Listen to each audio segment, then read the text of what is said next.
I remember when I was living in Nigeria in 2019 for Germany, and I said after 2 months, I will send my mom a car, I will send my brother's car. It's been 4 years since I left Nigeria. I never even buy a car personally. I don't ever slow up. No, I don't. If you're married and want to come to study in Canada with your family, then this video is for you. Hi guys, welcome to my channel. Thank you so much for clicking. Please try to subscribe so that we can get to 1,000 subscribers. We are dragging this too long now. So I regularly get questions from people asking whether Canada allows international students to come with their families. I mean your spouses and children, of course, and not your siblings. And the answer is yes. And the great thing is that, this is actually applicable to all levels of study, whether it is BSc, diploma, postgraduate diploma, master's, or PhD, or even anything after PhD. Now I know some of us have a strong belief knowing that, we can bring our immediate families. So with this excitement in place, there are a few things I would suggest you guys note to do this successfully. We need to establish that when you are applying for schools, you are applying for yourself alone. And in another case, except you have bastard money, then both of you can come as students. But if you are studying alone, you can only include your accompanying family members when applying for your study visa and not your admission. I'm going to be talking about a lot of things in this video, so please pay attention and take notes. Yeah, get your pen and paper and write. One thing you would need to know is that your visa application usually is determined by 3 things, which is your purpose of study, your proof of funds, and your home ties. I mentioned this in one of my recent videos, and if you haven't seen it, please go and watch. Yeah, help me watch. Now let me explain further. I'll keep explaining this until we all get it. Yes, I'll keep hammering it until people's ears. So the first one on our list is your purpose of study. In your purpose of study or your letter of explanation, you will need to explain why your spouse and your children need to accompany you to Canada, and you need to explain this in ways the visa officer will understand. And then for your children, they can apply for a study permit visa depending on the age. And then for your spouse, they will apply for a work or visitor's visa depending on what they intend to do when they come to Canada. What I mean is that if your spouse comes to Canada with a visitor's visa, they can also apply for work permits from inside Canada or apply for one at the point of entry or at the border through flag polling. Many of us don't know what this is. I only just knew when I just started doing my research about making this video. So flag polling is where you can fast track the activation or application of your work permit and apply for it at the border. It is important to note that flag polling can be very risky, and individuals may get refused upon their return to Canada if their immigration status or documents are not in order. So please make a wise decision when doing this. As I was saying, this study plan can help you justify the purpose of your study and the importance of having your family with you. Having your family with you could be anything from the fact that your children are young, or your family has never been apart before, or any reasonable thing that comes to mind when you are doing your application. Just know that family unification is important to Canada. So if you can leverage this, please. And the second point I listed above is proof of fund. Yeah, if you intend to apply with your family, just have it at the back of your mind that you will definitely pay extra application fees, and your proof of fund is going to double or even triple depending on your case.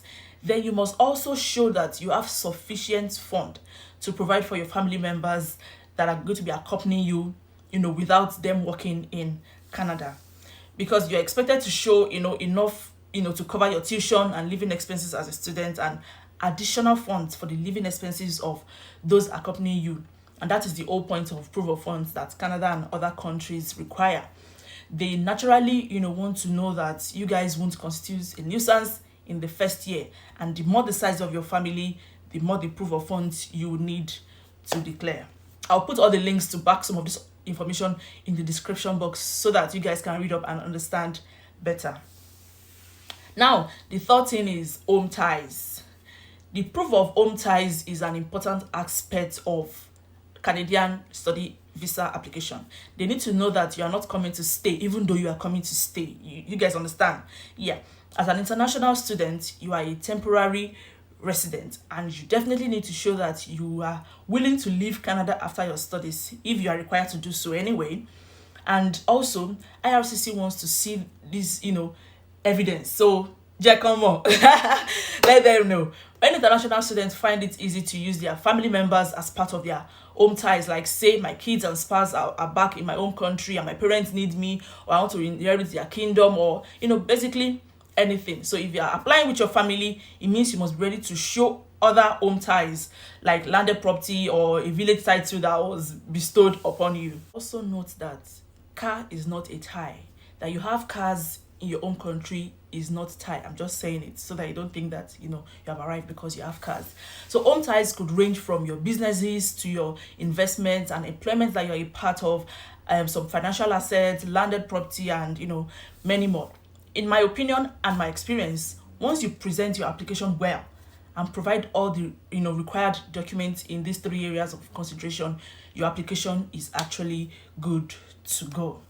And then after assessing these documents and you have seen that you meet all the requirements, you can make a personal decision either to apply alone or apply as a family, or come first and they join you after you have hustled, you understand.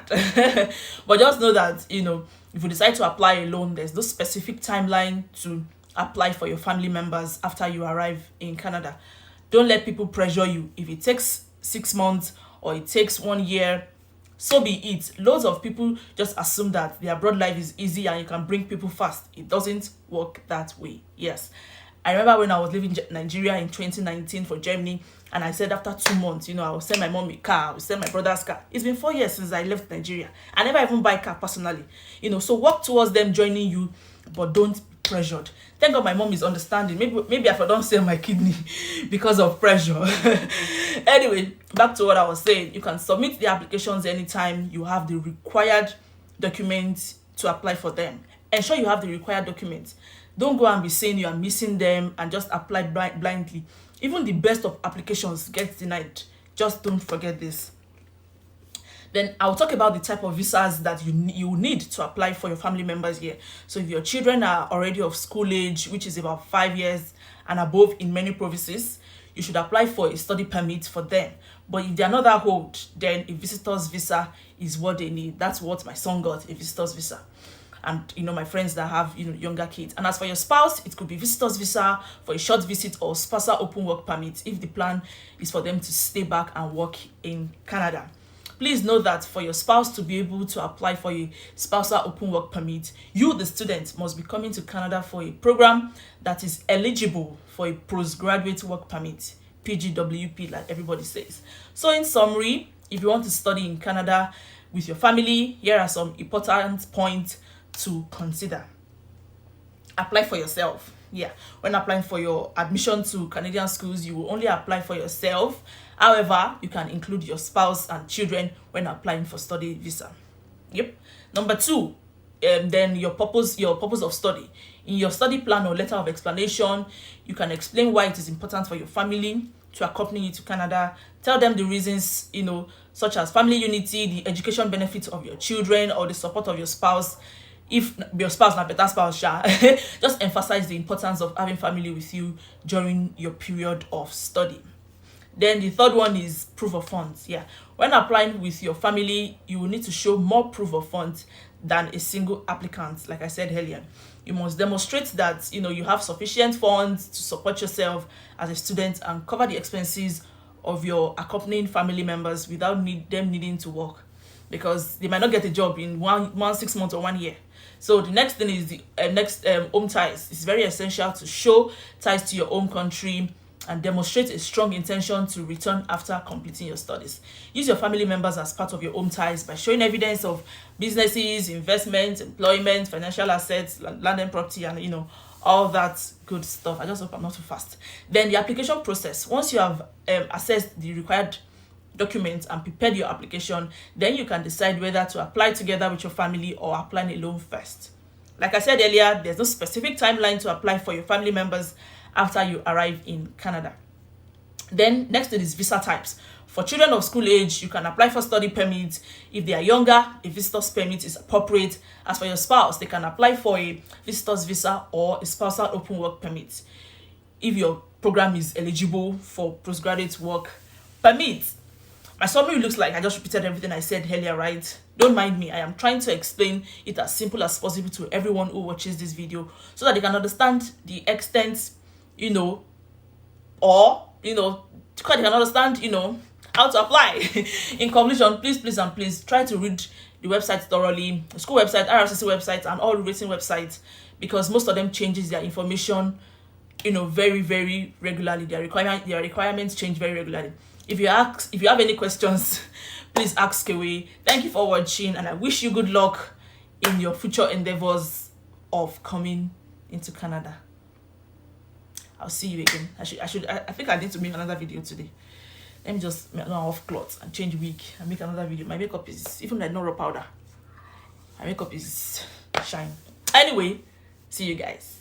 I don't ever slow up, no I don't take shit. I got no love for the fakeness. If you wanna play tough and wanna hate this, I'll always show up and make a statement. Gonna learn the consequence of being incompetent. Mental health is confidence, dreams into modestness. I'm not here to save the day, that's for you to take away. I could play a million mind games, but instead I say something I